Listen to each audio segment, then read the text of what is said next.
Roda, gira, girou, roda, gira, girar. E é um pouco sobre o giro desse mundo, dessa dança circular que nós vamos falar aqui hoje, né? Agradecendo a todas as forças presentes, a todo o estudo que foi feito antes e depois desta médium estar encarnada, para que a gente pudesse chegar a esse lugar com os médiuns e filhos que estão aqui sustentando também. Muito bem. Tudo que está em cima está abaixo. A lei espiritual, que é a lei universal, que é a lei natural, que deveria ser a lei dos homens. Por quê? Tudo isso segue uma dança cósmica, um som universal, de uma inteligência amorosa profunda e infinita. Essas leis não são morais, elas são leis que cabem sim na ética, mas que vão muito além. São funcionamentos que simplesmente possibilitaram a criação de multi-universos, de multi-realidades, de multiverdades. Porque verdade e realidade são dois conceitos que nós vamos aqui acordar entre nós, que são duas coisas diferentes. A verdade é exatamente tudo aquilo que é regido pela lei universal, tudo que é natural. A realidade é tudo aquilo que é um significado. Ou seja, o que nós criamos juntos é uma realidade. E essa realidade ela é totalmente livre, porque é o livre-arbítrio que a cria. Então, dentro desse mundo real, Deus não é unânime. As leis universais não são unânimes. Cada um tem que escolher se conectar à sua verdade e criar a sua realidade dentro dessa realidade, esse caldão coletivo, que é a realidade que vocês constroem juntos e que nós, também espíritos, construímos juntos. Porque eu estou em quarta dimensão, onde ainda o livre-arbítrio, né, é independente do seu nível de consciência, certo? Ele é para todos os seres, né, que vão chegar. E aí, a própria realidade espiritual, ela também é uma construção. O que isso quer dizer? Que cada um tem o céu que merece e que também existem casas astrais, cidades astrais, colônias, uma estruturação semi-urbana, vamos dizer assim, uma arquitetura, né, uma realidade muito mais concreta do que se imagina. Mas além dessa realidade concreta, é sobretudo muito mais maleável. Então, quem habita em Aruanda, constrói Aruanda. Então, Aruanda, ela é o resultado daqueles seres para além dos humanos. Aruanda é uma cidade astral encantada. É de onde eu vim. É uma cidade astral regida pelos orixás, certo? Todas as cidades, enfim, depois chegaremos nisso, mas vamos começar do começo. E, muito bem, só que cada um, existem outras cidades astrais, Nosso Lar, Encontro dos Rios, uma cidade xamânica, são muitas as moradas na casa do meu pai. E existem outras organizações que não estão alinhadas às leis cósmicas. E é isso que a gente aprendeu a chamar de umbral. Ele é nada mais do que a lei da ação e reação, a lei da atração, porque isso não tem como você fugir. Né, você até tenta, nós vamos te mostrar como é que alguns tentam, mas é impossível. Mas eles constroem a realidade conforme o sentimento que eles têm. Só que são pessoas inteligentes, que se organizam, que criam edificações, que conseguem plasmar edificações e que se organizam para viver o que eles acreditam, certo? Então, isso é o que a gente chamaria de umbral. Então, ele vai conforme o nível energético, ético, mas, sobretudo, o quanto se está alinhado com a verdade, ou seja, se deixa regir pelas leis naturais do universo. Né? Nós vamos, ao longo, né, desses numerosos vídeos, estou brincando, estamos começando o nosso começo, mas eu realmente espero poder desdobrar tudo isso, porque cada lei natural é um mistério, e esse mistério, ele se desdobra sempre são, no mundo que vivemos, que é um mundo dual, né? Tudo tem suas polaridades. Então, para a gente ir construindo essa compreensão dessas leis naturais, a gente precisa entender essas polaridades. E precisa entender também que pode parecer paradoxal, mas existe uma harmonia cósmica universal, um amor e uma inteligência profunda que permitiu que isso aqui, que rege tudo isso, né? Que permite a existência de cada um de nós, certo? Então, nós vamos aos poucos falando, desdobrando as leis universais e colocando ela nos níveis macros, astrais. Então, nós vamos englobar, vamos dizer, toda a quarta dimensão, né? E vamos falar de como isso funciona aqui na nossa vida de terceira dimensão. E quando for necessário, vamos falar de outras dimensões, né? Como que isso tudo começa? Como é que tudo isso se rege, não é mesmo? Dentro de muitas culturas, você vai ver o ovo como um símbolo da Gênese. Então, nada melhor do que começar com a Gênese, certo? O zero é realmente o criador de tudo. O vazio é o que veio antes. O zero é o que veio antes. É um não manifesto. É a antimatéria e é simplesmente vontade e amor. E esse vazio é que permite a existência do 1, do 2, do 3, das 10.000 coisas, como se diz no taoísmo. E primeira coisa que o vazio tem que criar é o espaço. O espaço para algo que estiver dentro acontecer. E tudo que só existe energia, né?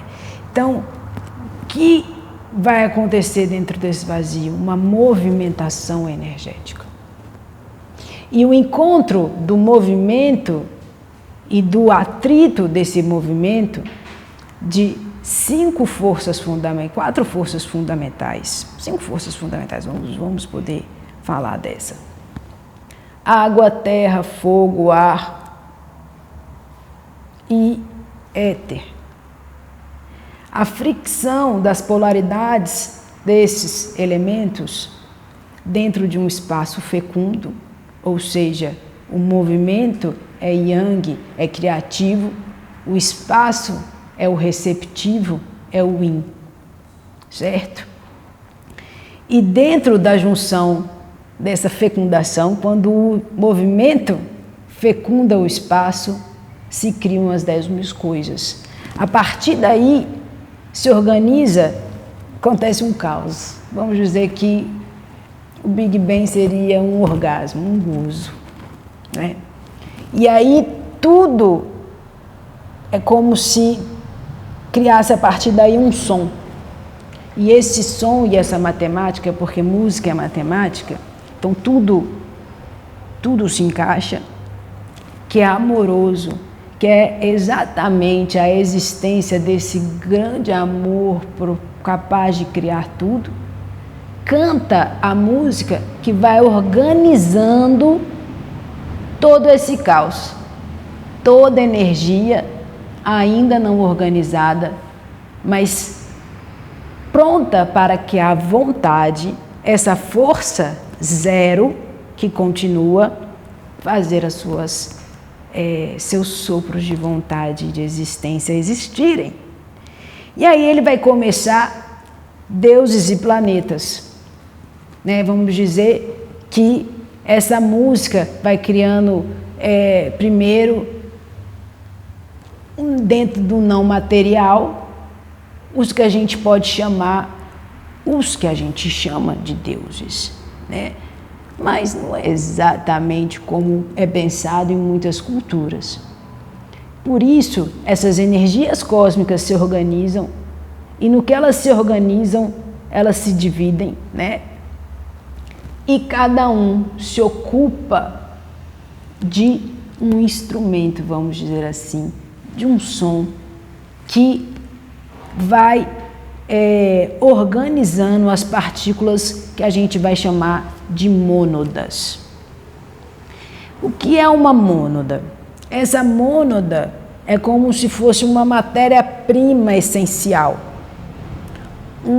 algo uno, mas já não é do uno, né?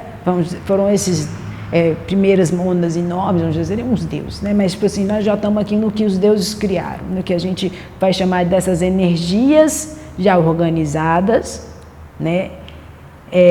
Puderam orquestrar para que essa criação aconteça dentro de um intervalo de caos e organização. Porque depois nós vamos entender que esse movimento pode parecer caótico, porque a gente chama ele de caos, mas ele não é. Na verdade, é uma inteligência primordial, né? Primordial. E aí, essas mônadas vão se dividir e começar a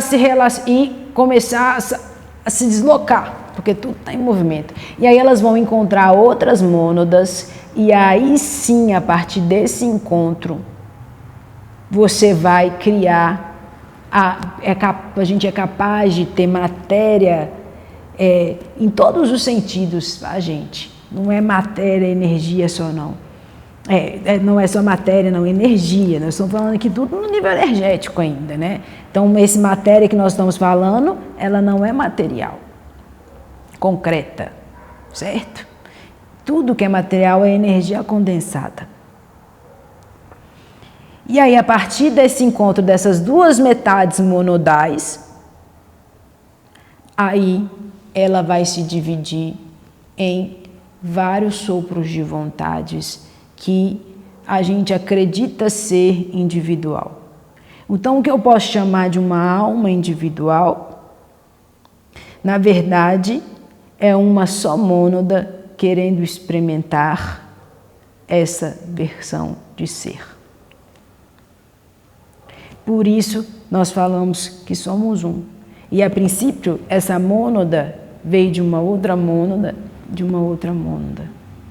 Então, nós vamos nos especializando e criando essas percepções, essas organizações individuais, que é o eu sou. E quais elementos constituíram essas nossas mônadas essenciais? Então, ela era mais água, mais fogo, geralmente é sempre uma mistura, né? Filhos de energia primordial, né? A gente não vai ver aqui, né? Isso já são os deuses, nós já somos filhos de energia misturada, essa alma humana, né? Mas isso não quer dizer que eu não possa realcançar lá onde eu estive, mas isso é uma escolha da sua alma. Eu vou passar conseguir me organizar, sei quem eu sou, sei quem é o universo, de repente somos um, consigo ter aqui a consciência de todos esses ao mesmo tempo. Eu posso escolher continuar assim, tipo, eu, você, só que agora a gente é consciente que nós somos um.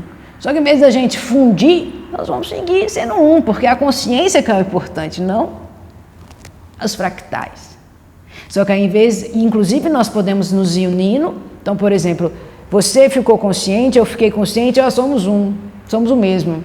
Beleza, claro, gente, isso aqui não é na 4ª dimensão, nem na 5ª dimensão. Estou falando isso, né? Porque como nós estamos lá no princípio, eu estou falando como voltar para o princípio. Então, o que difere é que uma Mãe Maria das Almas, ela já sabe que ela é você. Ela está num nível monodal consciencial, onde ela consegue ser toda essa consciência. Não manifesta em 4ª dimensão ou em 5ª dimensão para manifestar aqui. Até isso nós somos como se fosse um filtro dessa consciência que seria essa Maria, essas 1000 faces, né? Um ser de 13ª dimensão, vamos dizer assim, né?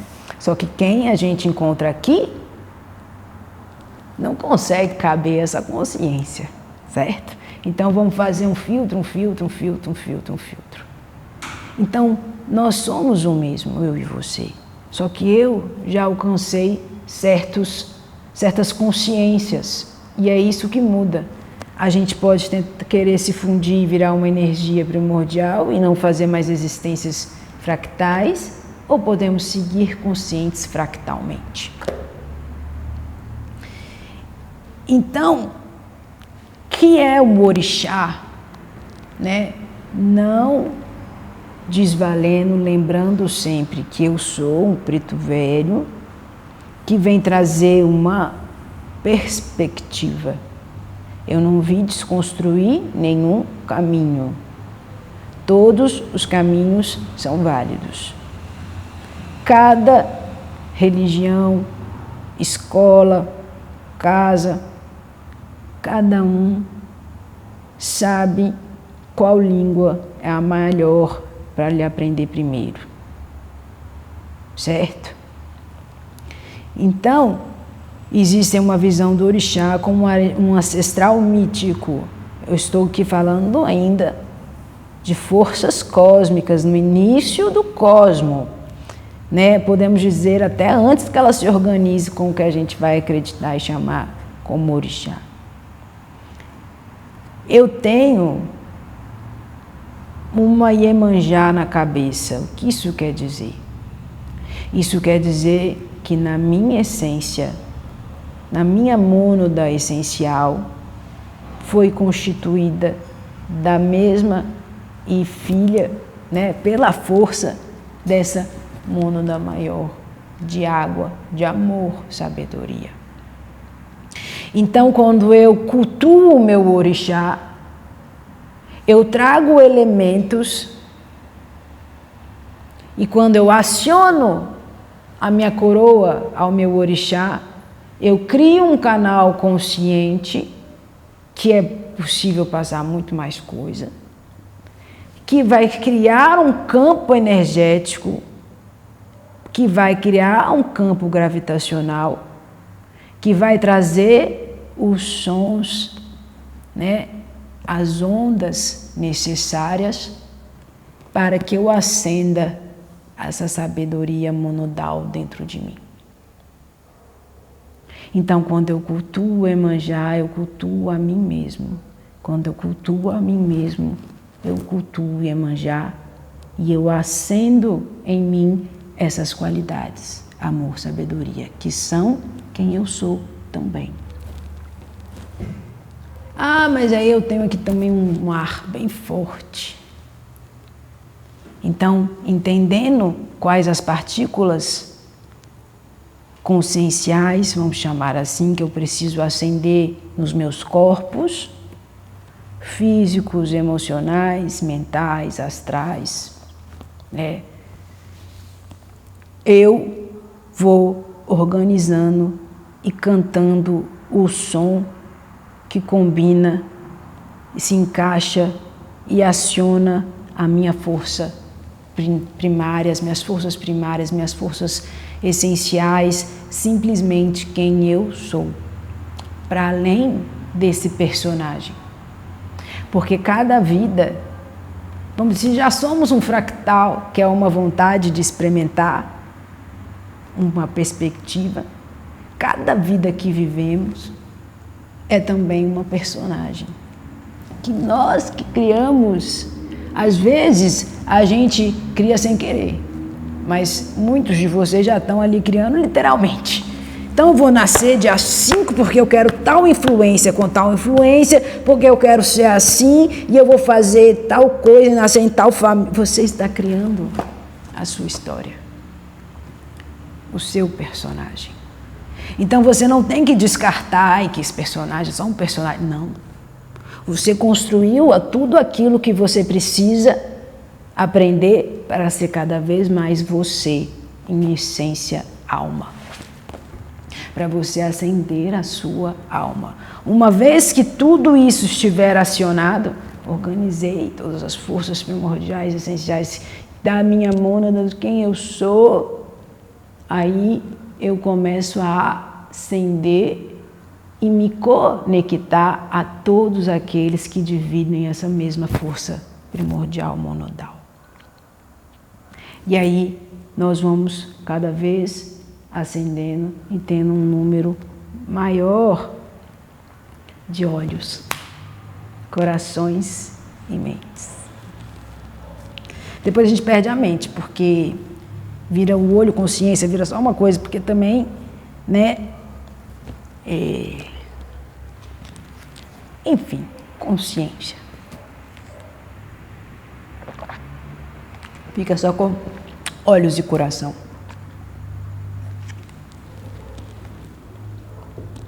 Muito bem.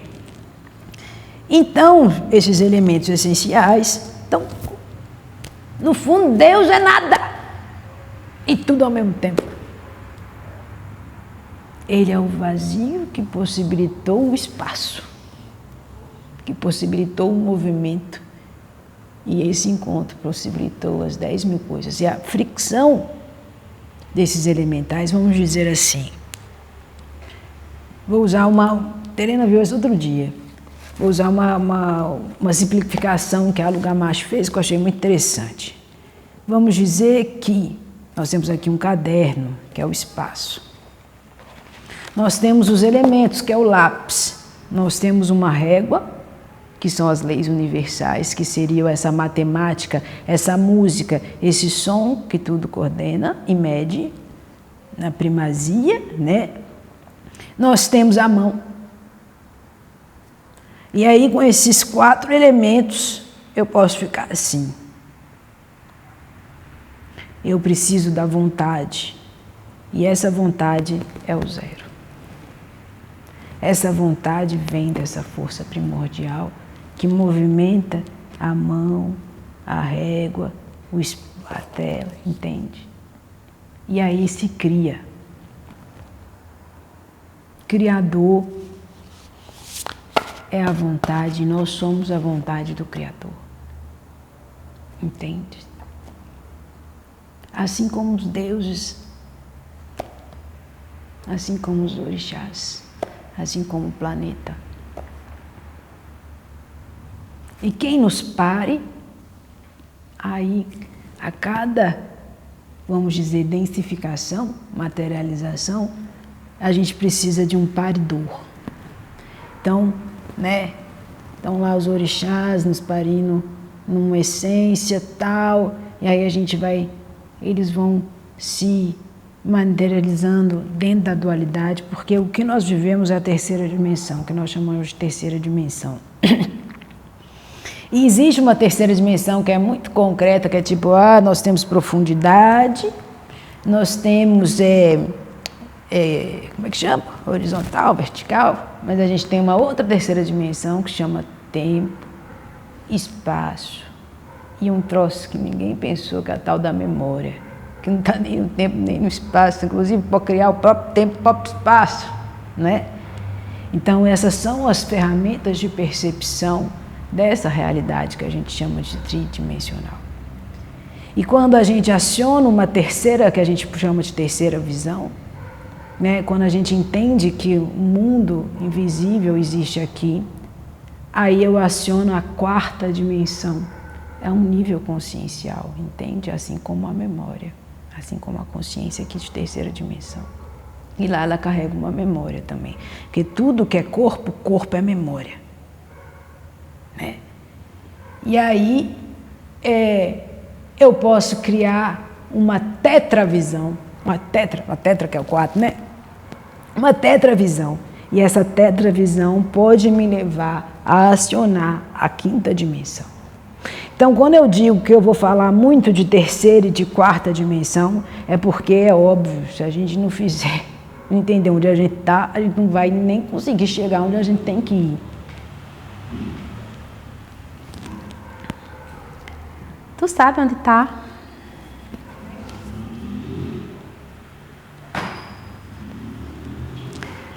Pode ser este aqui, de Yansan.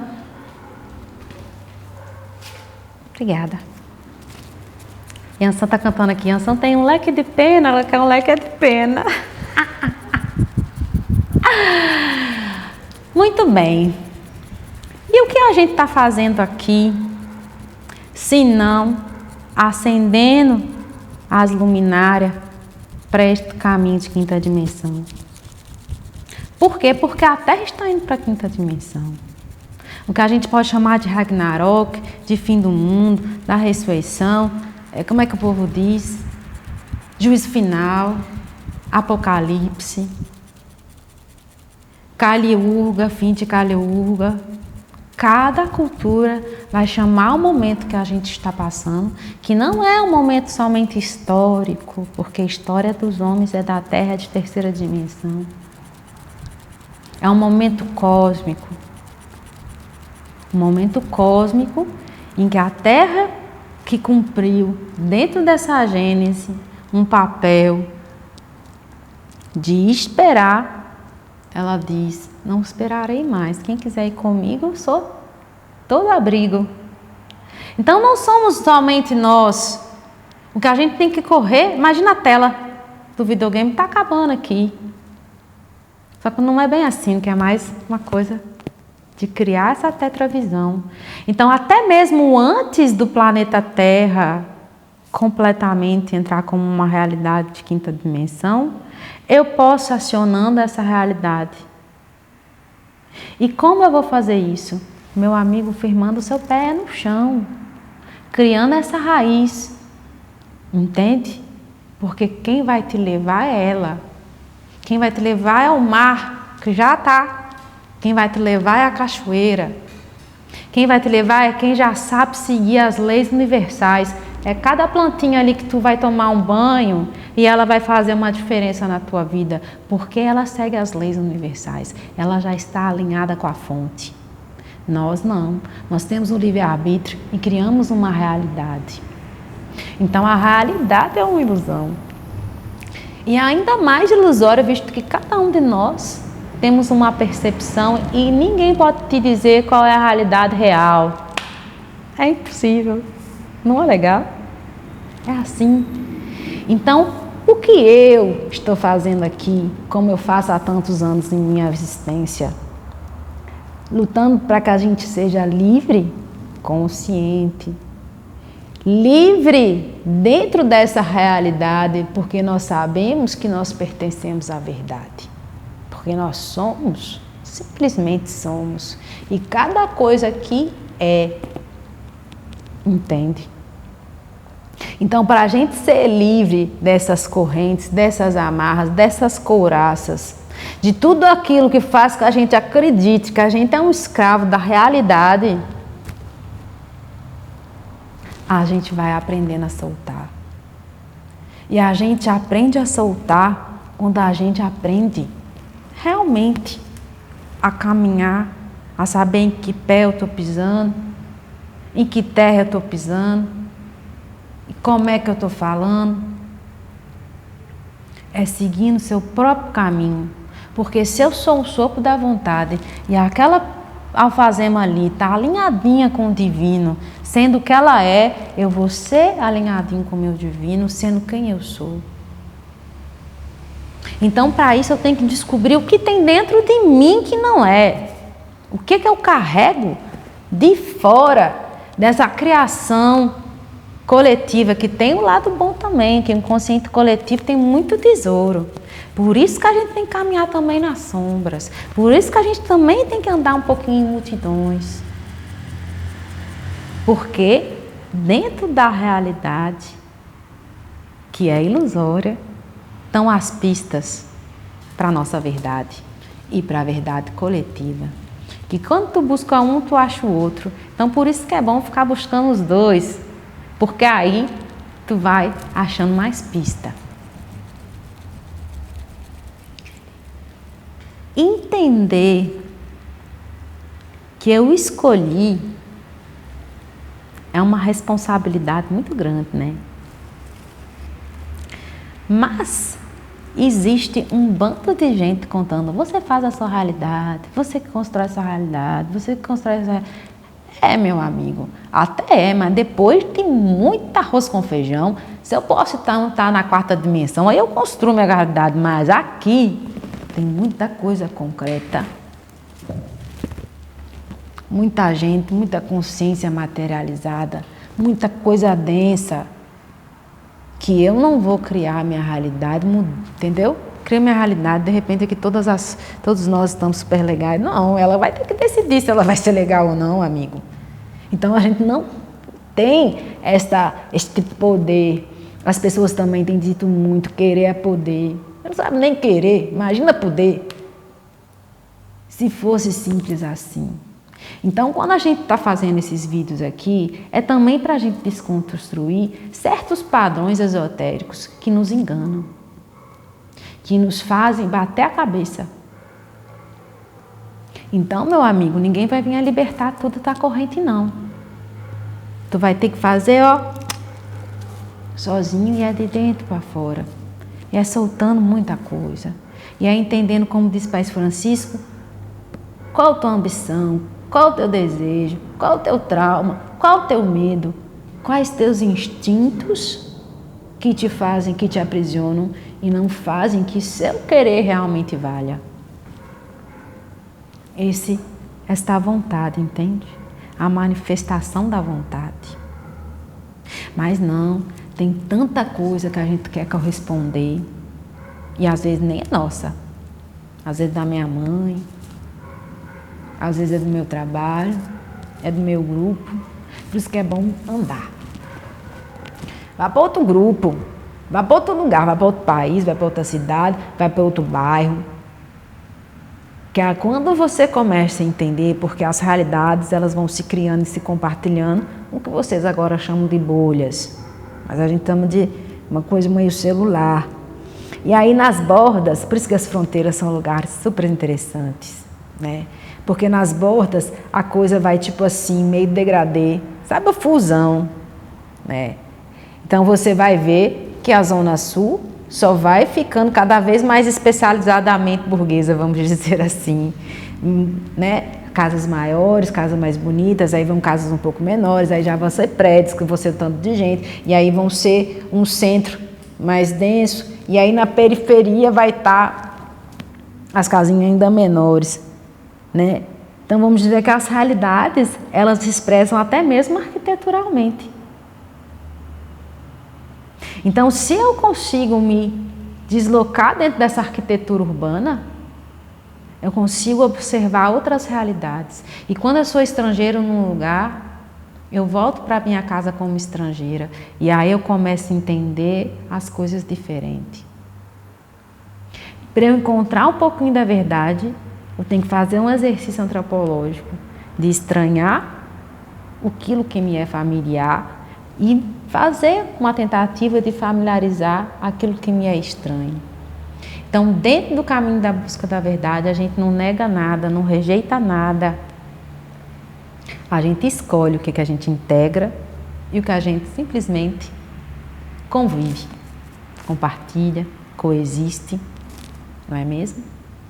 Porque eu mesmo não vou fazer todo mundo ser do jeito que eu quero, ser a vida do jeito que eu quero, certo? Só que eu posso estar alinhada à minha vontade, que está alinhada àquelas forças que são capazes.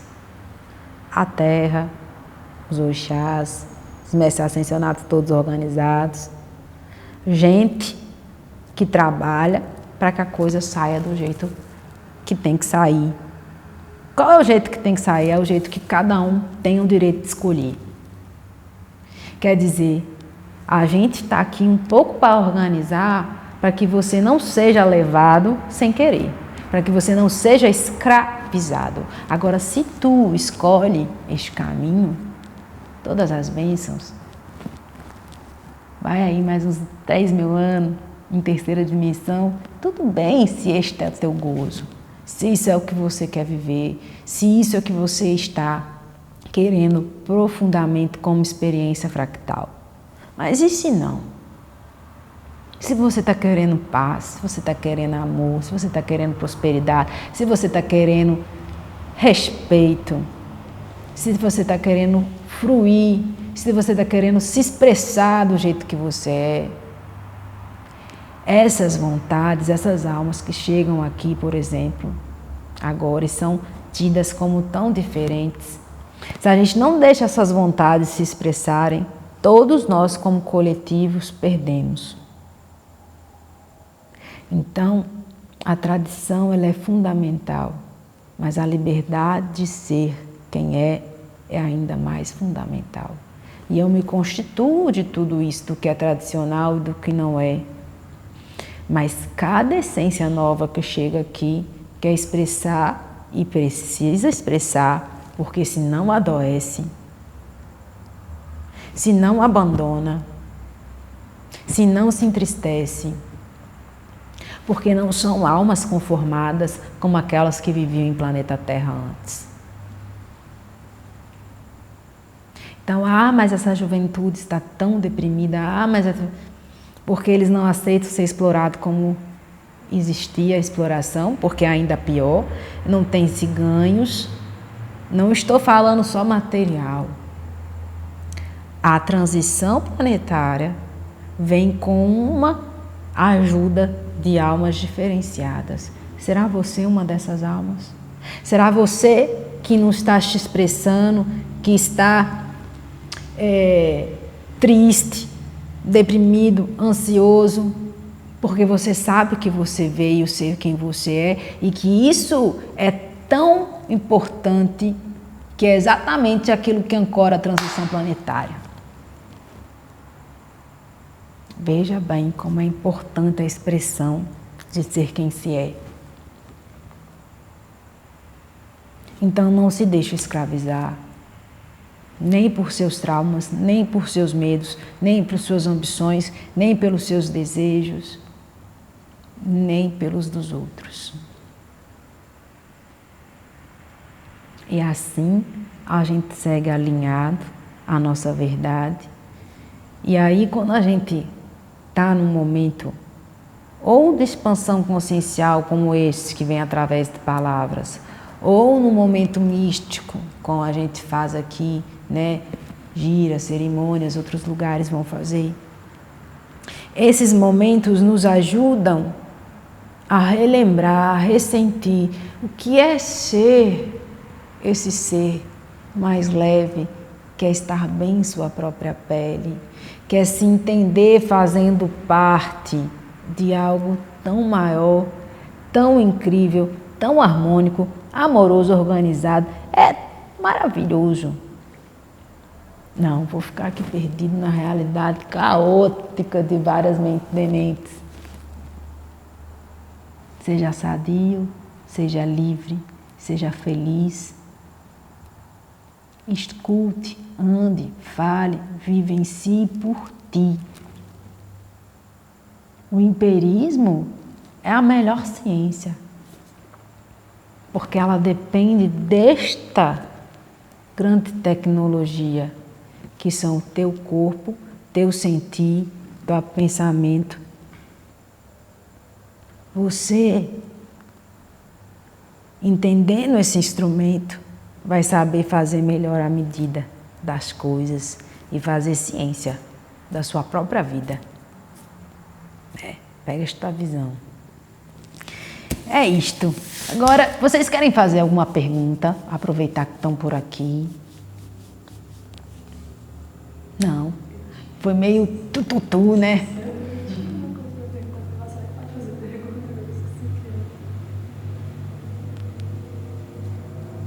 Não, nenhuma pergunta. Então é isso, minha gente. E então agora eu vou só falar um pouquinho agora para o grupo, tá? Sobre o que é uma casa, uma escola, no caso da nossa, né? O que as pessoas chamam de ser um discípulo. O que é um discípulo? Porque dá um medo esse negócio de ser discípulo, de mestre. Meu Deus, que coisa é essa, né? Até porque nós estamos aqui buscando a liberdade. O que é essa? Isso quer dizer que eu tenho pessoas e não pessoas, no caso aqui é mais não pessoas, né? Porque a gente é humano, of course, mas às vezes nem tanto, né? Que propõe uma disciplina. E aí dentro dessa disciplina proposta, eu escolho seguir a disciplina para achar o conhecimento, a sabedoria, as vivências que essas pessoas, professores, estão propondo.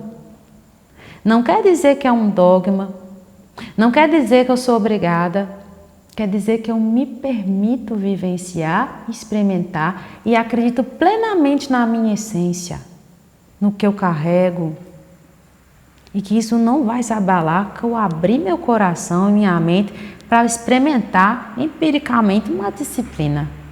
Isso é ser discípulo, entende? Então é isto.